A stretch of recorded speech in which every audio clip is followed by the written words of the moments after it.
what actually happened in the twisted psycho thriller film called Knock Knock. You guys asked for spoilers, so here they are. And if you hate spoilers, you can watch this one right now on Prime Video. Knock Knock follows the story of a man named Evan. He's a successful architect and a loving family man to his wife Karen and 2 children. And luckily for him, it is Father's Day weekend. And on this morning, he is surprised by his wife trying to get intimate. But then the mood takes an unrecoverable blow when his kids storm into the room with his Father's Day cake. That weekend, Evan's family is heading out for vacation, while he stays home to finish an important project as well as attend a physical therapy appointment for his injured shoulder. Thankfully, he won't be completely alone though. Not only does he have his dog, but also Karen is a successful artist, so her assistant Louis plans on stopping by to check on her sculpture before it gets sent off to the museum. After a nice family breakfast, Karen and the kids take off for their trip, while Evan goes to sit down at his desk and works at his 3D model. But later on that night, just before he's about to take a little mental break, he hears this knock at the door. Hesitantly, he gets up, but when he opens the door, he finds 2 women standing there in the rain. So sorry to bother you, sir, but could you please tell us where the Gregory's live?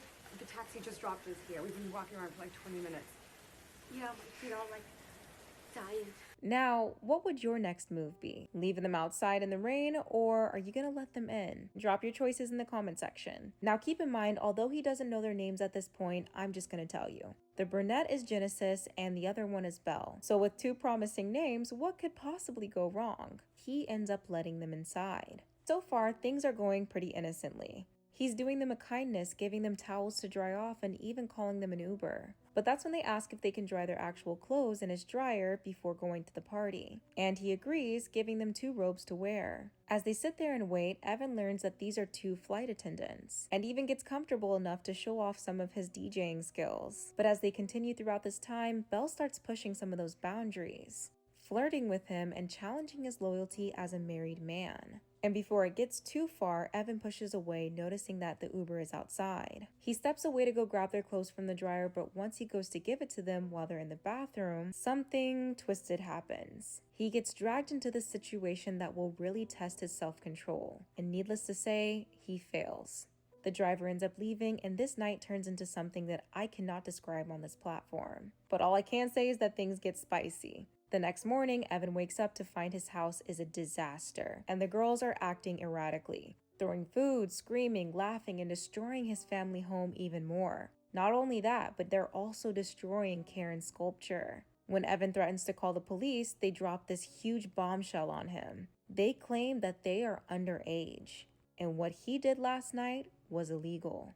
Things end up spiraling even further, and that is because one of Karen's friends decided to drop by the house at that exact same time. As Evan tries to discreetly answer the door, Genesis comes out and hugs him, pretending to be his mistress, which technically, this friend leaves flustered and clearly upset, leading Evan to completely lose it on the girls. But once he realizes he doesn't have the conscience to actually do real harm to them, he attempts to call the police again and tells them that he's going to report it as a break-in. But this time the girls back down and agree to leave, as long as he gives them a ride home. But this nightmare is far from over. After dropping them off, Evan returns to clean up the mess. Then once he's done, he sits back down and goes back to work. As he's listening to his music, he hears glass breaking in the other room. When he goes to check it out, he finds his family photo smashed on the floor. And as he reaches to go pick it up, it's lights out. Genesis and Belle are back, and this time they're here to really torment him. Evan wakes up to find himself tied to the bed, and these girls are doing something to him that, again, I cannot describe on this app. But they're doing all of this while recording him and calling him a PDF file. At some point, Genesis leaves the room and Belle continues doing what she's doing.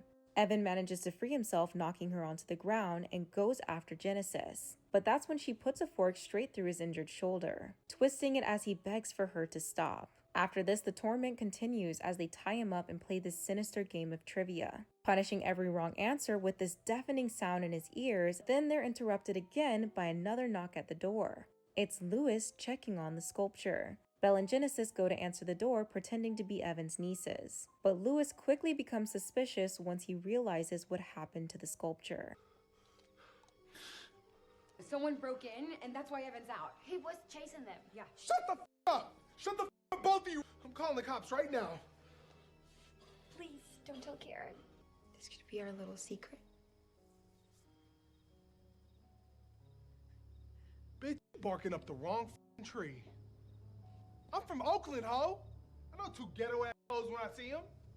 Come to think of it, Evan doesn't even have any fucking nieces. Who the fuck are you? That's when he hears Evan screaming for help. Little does he know, Genesis was able to snatch away his inhaler, and even worse, would soon use it to play monkey in the middle. And as Lewis is trying to get it back, he accidentally slips, falls, and hits his head. Because of Genesis and Belle, he is no longer alive. Once they see what they've done, they just begin laughing maniacally. On the other side, Evan is devastated. But this night is far from over for him. As time goes on, the girls continue trashing the house, also sending incriminating text messages from his phone and continuing to punish him for his actions, never wasting the chance to tell him that he is going to die by the end of this whole thing. What is the proper punishment for a pedophile? Please. I love my children. I love my wife. I'm a good father. Last night had nothing to do with my family. Correct answer is death. Evan finally crashes out, and this scene is iconic. Death? Death? You're gonna kill me. You're gonna fucking kill me. I got you a car. I brought you your clothes. You took a fucking bubble bath. You wanted it. You wanted it. You came out to me. What was I supposed to do? It was free pizza. Free fucking pizza. It just shows up at my fucking door. What am I supposed to do? Well, you lied to me. I tried to help you. I let you in. I was a good guy. I'm a good father. And you just fucking me?